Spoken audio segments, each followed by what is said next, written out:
Shalom, selamat pagi saudara terkasih. Mari kita merenungkan firman Tuhan di pagi ini.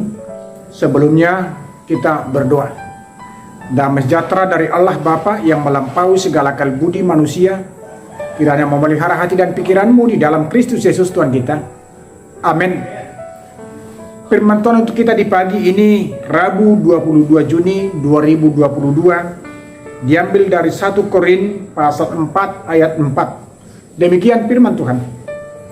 Sebab memang aku tidak sadar akan sesuatu, tetapi bukan karena itulah aku dibenarkan. Dia yang menghakimi aku ialah Tuhan. Demikian firman Tuhan. Dalam situasi modern pada saat ini, sungguh banyak orang yang bisa melontarkan kritik melalui perkataan ataupun melalui media sosial yang ada di tangan kita masing-masing.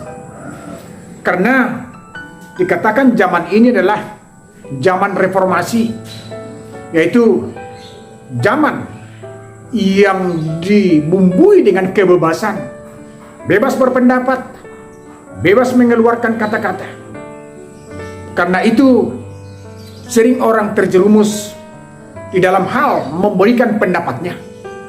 Apakah dia sudah menjadi seorang hakim atau sebagai pengkritik di dalam kehidupannya di dunia ini. Orang yang menghakimi adalah orang yang sudah merasa benar dan orang yang menyatakan orang lain itu bersalah.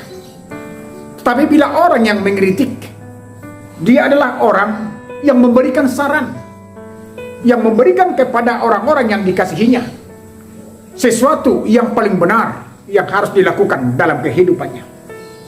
Dalam konteks ini saudaraku, Paulus berbicara tentang hamba Tuhan. Dia berbicara bahwa seorang hamba Tuhan itu adalah orang yang dapat dipercaya melalui perkataannya dan juga melalui perbuatannya. Dan dikatakan dalam konteks itu bahwa banyak orang di Korin yang selalu menghukum orang-orang seperti Paulus di dalam kerasulannya dan di dalam dirinya sebagai hamba Tuhan.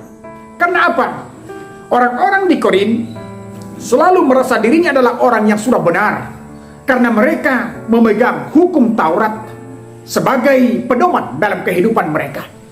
Padahal dalam konteks ini saudaraku, banyak hal yang tidak mereka lakukan walaupun mereka telah memegang hukum Taurat itu sendiri, karena mereka tidak mengasihi sesamanya manusia, dan itu yang membuat mereka sombong di dalam kehidupannya.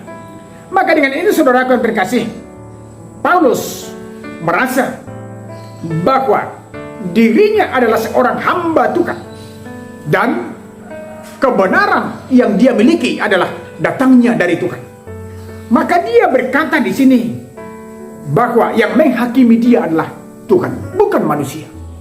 Bila suatu kebenaran itu kita pegang di dalam kebenaran firman Tuhan, yakinkan dirimu bahwa kamu adalah alat kebenaran Tuhan di dunia ini. Tetapi yang menjadi masalah dalam kehidupan kita, apakah benar-benar sekarang hamba Tuhan itu alat kebenaran Tuhan di dalam pekerjaannya, atau alat yang dipakai oleh orang lain untuk memuaskan hawa nafsunya, dan dengan demikian dia mampu dan mau menghakimi orang lain yang di luar kelompoknya sebagai orang yang sangat bersalah, atau orang-orang tertentu yang tidak seide dengan dia menjadi orang yang sangat bersalah di tengah-tengah dunia ini. Dengan demikian saudaraku, kembalilah kepada pekerjaan kita sebagai hamba Tuhan di tengah-tengah dunia ini, baik sebagai pribadi, baik sebagai jemaat, baik sebagai hamba Allah, atau yang dikatakan partokonan di tengah-tengah kehidupan kita. Kembalilah kepada kebenaran Allah, jangan kepada kebenaran diri sendiri, dan jangan berpatokan kepada kebenaran aku dalam dunia ini, karena yang benar itu adalah hanya Tuhan. Maka bila pun kita menemui jalan terjal di dalam menyatakan kebenaran itu, yakinkan dirimu bahwa Tuhan adalah hakim yang sesungguhnya dalam kehidupan kita. Jalani hidup dalam kebenaran, maka kebenaran itu tidak akan pernah tertanam oleh sikap dunia ini. Amin. Kita berdoa. Bapa Surgawi, terima kasih Tuhan, karena Engkau telah memberikan kepada kami kebenaran itu melalui anak-Mu Yesus Kristus. Biarlah hidup kami berpedoman hanya kepada kasih setiamu, agar kami hidup seturut dengan kebenaran yang daripadamu. Kami menjalani hidup kami di dalam kuasa dan penyertaan, dan terimalah doa kami di dalam Yesus Kristus, Juru Selamat kami yang hidup. Amin. Selamat pagi, salam. Tuhan memberkati menyertai kita. Horas.